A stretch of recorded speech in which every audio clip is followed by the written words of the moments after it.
bonsoir, ici Tammy Cabage. Dans cette vidéo, je vais répondre à la question suivante. Quel est mon choix de président de la République? Quel est le président de la République pour lequel j'ai une grosse préférence?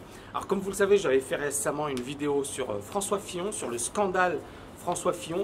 J'avais vu que les gens s'étaient emportés, tout le monde effectivement, il y a eu quelque chose d'excessif par rapport à François Fillon. Et j'avais dans cette vidéo, qui a été un petit peu polémique, dit la chose suivante. Ce qu'a fait François Fillon, c'est clairement pas honorable, c'est clairement pas à son avantage, mais d'une certaine manière, qu'est-ce que vous pouvez changer à la donne, premièrement. Et deuxièmement, j'avais dit qu'effectivement c'était un gars qui avait bossé toute sa vie dans la politique et que quelque part, effectivement, c'était normal qu'il gagne de l'argent, mais pas bien évidemment normal qu'il le gagne de cette manière, notamment en faisant profiter les membres de sa famille. Récemment, je pense qu'effectivement, les choses ne se déroulent pas trop mal pour lui sur le plan des sondages. Une personne qu'on considérait comme out, beaucoup de personnes disaient que François Fillon ne ferait pas long feu, il est toujours là, il est resté là et il est toujours présent. Et au final, toutes les personnes qui ont réagi, qui ont dit oui, mais c'est impossible, c'est illogique, c'est pas quelque chose de rationnel, ces personnes, elles ont vu quelque chose d'insensé se produire. Un gars qui a énormément de casseroles, qui est toujours présent et qui peut-être deviendra le prochain président. Donc tout ça pour vous dire que après toutes ces, ces histoires, ces rebondissements, qu'est-ce qu'on a aujourd'hui? C'est-à-dire, est-ce que finalement on a un bon candidat pour l'élection présidentielle? Et moi j'ai envie de vous répondre de la manière suivante. Qu'est-ce qu'on s'en fiche? Alors bien évidemment, certaines personnes vont mal le prendre, vont me dire « Ouais mais Tammy, la politique c'est important, oui, mais les élections c'est important, oui. » Mais je n'ai pas dit que ce n'était pas le cas. Mais j'ai dit la chose suivante. Qu'est-ce qu'on s'en fiche du président qui sera élu? Est-ce que c'est ce qui va vous changer la vie?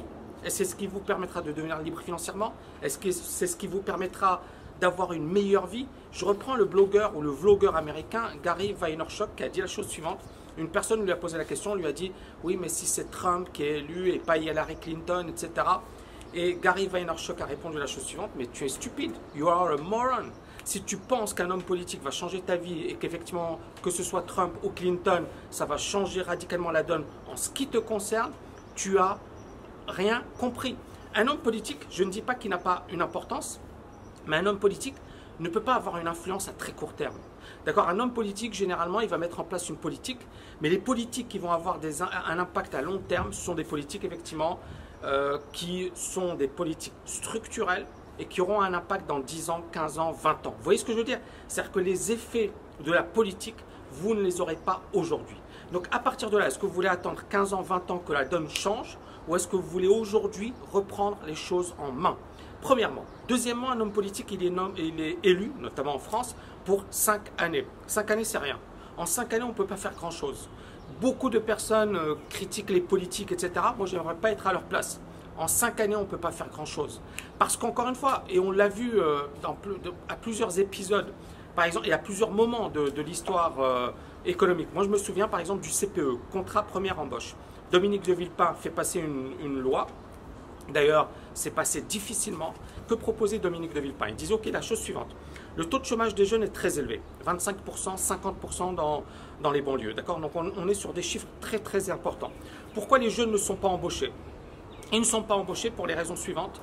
Premièrement, effectivement, on leur demande d'une expérience. On leur demande effectivement d'avoir des diplômes. Et pour un employeur, c'est difficile effectivement de recruter quelqu'un qui n'a pas de compétences et de le virer après. Pourquoi? Parce qu'effectivement, la législation du travail est assez compliquée. Et donc, Dominique de Villepin, il a dit la chose suivante. Il a dit, ok, on va mettre en place un contrat première embauche.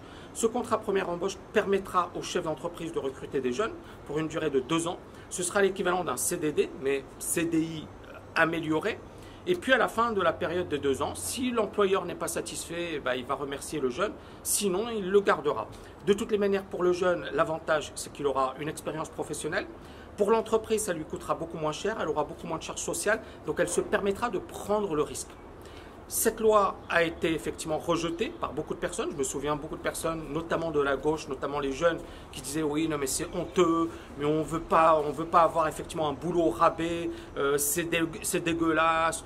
Moi, je veux avoir un vrai CDI. Le problème, c'est que le taux de chômage des jeunes est toujours aussi pourri. Cette politique a été mise en place, ou cette loi, on a voulu effectivement la mettre en place il y a 10 ans. En 10 ans, est-ce que le taux de chômage des jeunes a diminué? Pourtant, effectivement, toutes ces personnes qui disaient que c'était honteux, que c'était lamentable, qui sont allées dans la rue. Et d'ailleurs, Dominique de Villepin a été remercié par Jacques Chirac suite à cette loi. Hein, parce qu'effectivement, il y a eu un tel tollé et il y a eu un tel rejet de la part de la population que Chirac a remercié à l'époque Dominique de Villepin et avait nommé à sa place Raffarin. Mais on voit bien que la politique, c'est pas facile et que encore une fois, si le peuple ne veut pas changer, si les gens ne veulent pas changer, on peut avoir les hommes politiques les plus extraordinaires de la planète, ça ne changera pas la donne. Donc pour moi, un homme politique, il ne pourra changer les choses que si, bien évidemment, c'est quelqu'un d'honnête, c'est quelqu'un de rigoureux, de travailleur, qui a une vision pour son pays. Et puis, bien évidemment, le peuple va dans le même sens, adhère à ses idées.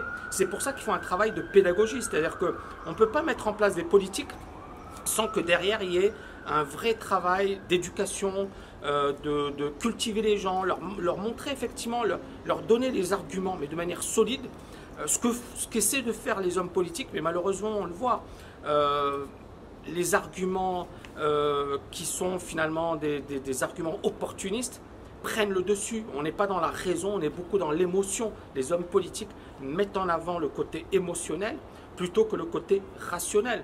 Parce que les gens, ils veulent pleurer, ils veulent avoir des émotions, ils veulent être contents, joyeux. Mais quand on est trop dans l'émotion, il n'y a pas de choses solides, il n'y a pas des choses durables. Et le problème des hommes politiques, c'est de faire passer effectivement des politiques qui sont lourdes de sens, qui vont faire changer la donne, tout en restant sur ce côté émotionnel. Et parfois, ça ne passe pas. Et dans le cas de Dominique de Villepin, ce n'était pas passé. Hollande, on a vu que pendant les 5 années, il ne s'est pas passé grand-chose. Il y a eu quand même des avancées, mais on voit bien qu'il faut quelque chose ou quelque part un homme politique qui n'ait pas grand-chose à perdre, qui n'ait pas vraiment un mandat politique et qui soit là pour faire avancer le pays. Mais en attendant, est-ce que vous allez rester les bras croisés à attendre qu'un homme politique change votre vie? Ou est-ce que vous allez vous bouger les fesses pour changer votre avenir? Et moi, le credo dans lequel je crois, c'est que les hommes politiques, voilà, ils peuvent, qu'ils soient bons ou mauvais, ils sont limités. Qu'ils soient bons ou mauvais, ils sont limités. Ils ne pourront pas changer votre vie, ils ne pourront pas vous permettre d'avoir un meilleur avenir, et ils ne pourront pas vous permettre effectivement de changer la donne. À vous de changer la donne. J'espère que vous avez aimé cette vidéo. N'oubliez pas de la liker, de la partager un maximum. Et je vous dis à très bientôt.